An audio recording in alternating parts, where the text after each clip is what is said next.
So Sid, thank you very much for joining us. Thank you. Pleasure to have you here. Absolutely. We're going to be talking about credit secondaries today. Sure. So can you tell me what role do secondaries have in credit from your perspective?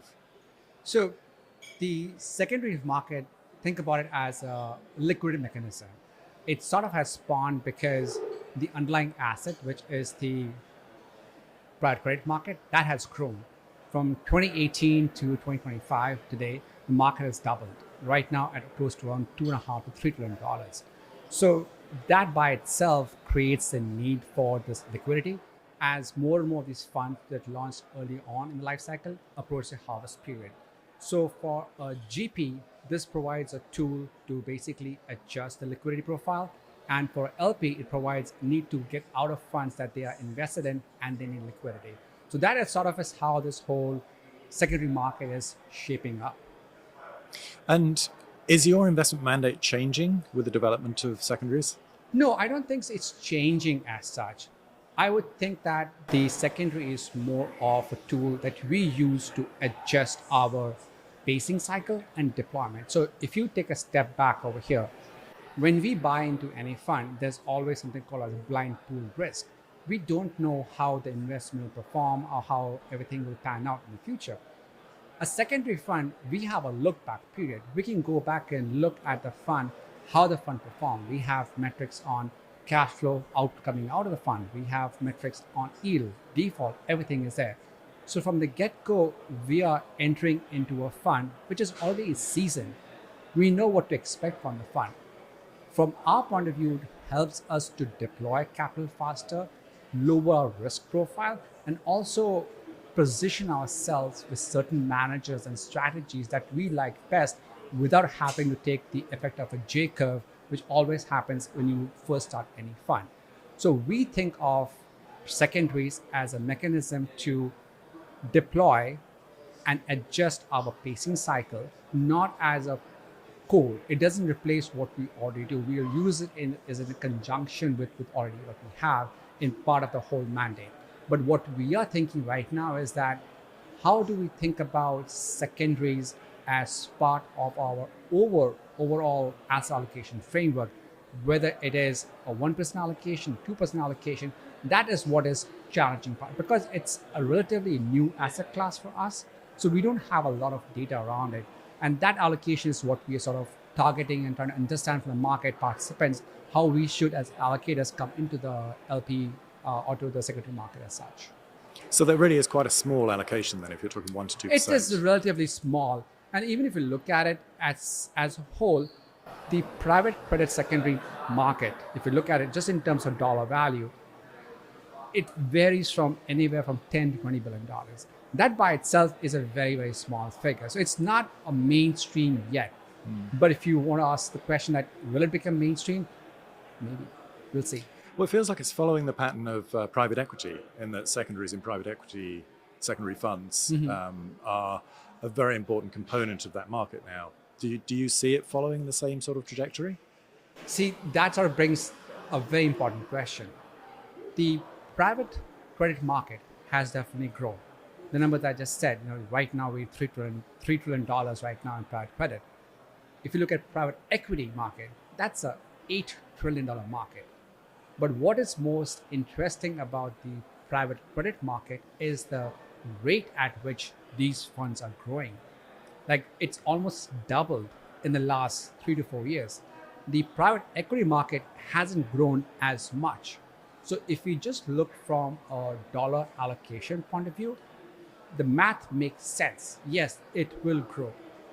Plus, there is a very interesting thing about the private credit market, and that is that unlike the private equity market, in which realizations are dependent upon M&As and IPOs, the private credit is a self-amortizing asset class, which means that the cash flows are much more predictable for us. The velocity is much more higher.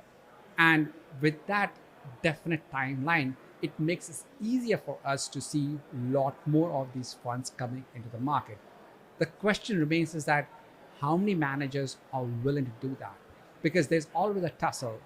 When you sign up for a secondary, you are giving up current yield. Do you want to give the yield off to someone else? And that's the biggest question. Now, will that happen in the future? We are yet to see that. I think right now we are still in the very, very early innings of it.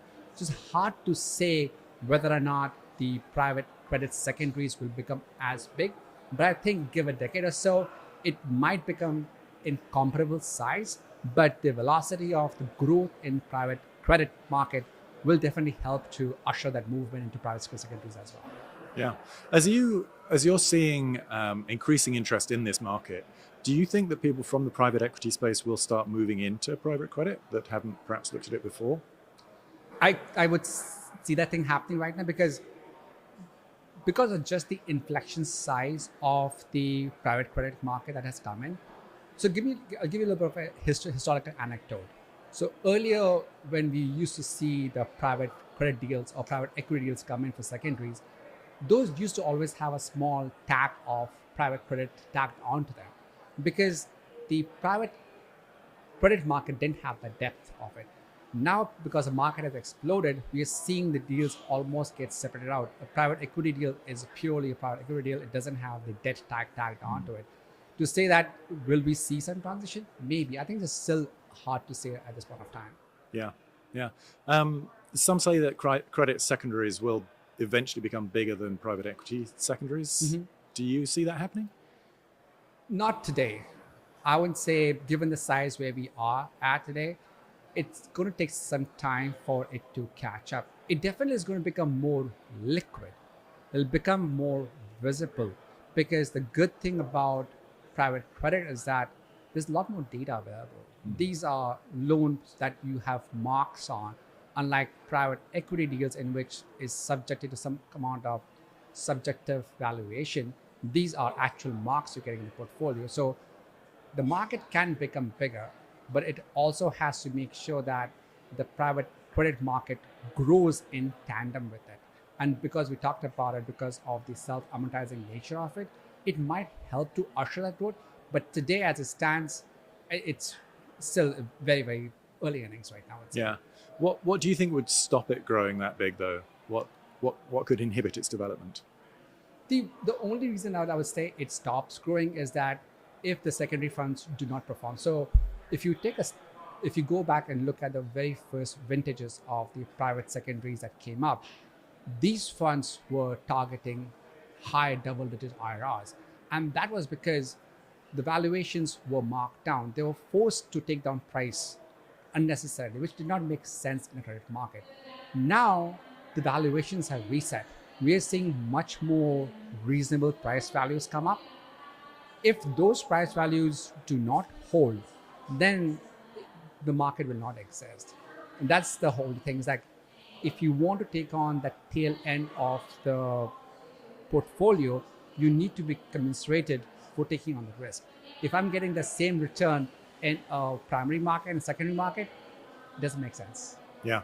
So it's going to be fascinating seeing how that unfolds. It's going to be extremely, and like I said, I think for some LPs, it's a great tool. I mean, you get into a fund, no risk or very little risk, deploy faster, no J curve, good yield. You just want to test the market. The funds typically have a shorter life as well. So it's a really good strategy. And for LPs and GPs alike, it solves two different problems at the same time. Yeah. Yeah. So final question, Sure. What's been your experience so far at the Private Debt Investor Network? I think this is a very good event. And this is probably the last event I'll do for this year. And this really highlights the strength of the PDI network. You guys have done an amazing job of bringing in one of the best GPs in the fund, us meeting our fellow peers as well from different LPs, not just insurance firms, but also from different firms. So yeah, this is a great platform, I would say. So congratulations for the great job and looking forward to being an active member of this thing. Great. Well, I'm glad you've been enjoying it, and thank you for so joining much. us. Absolutely, a pleasure.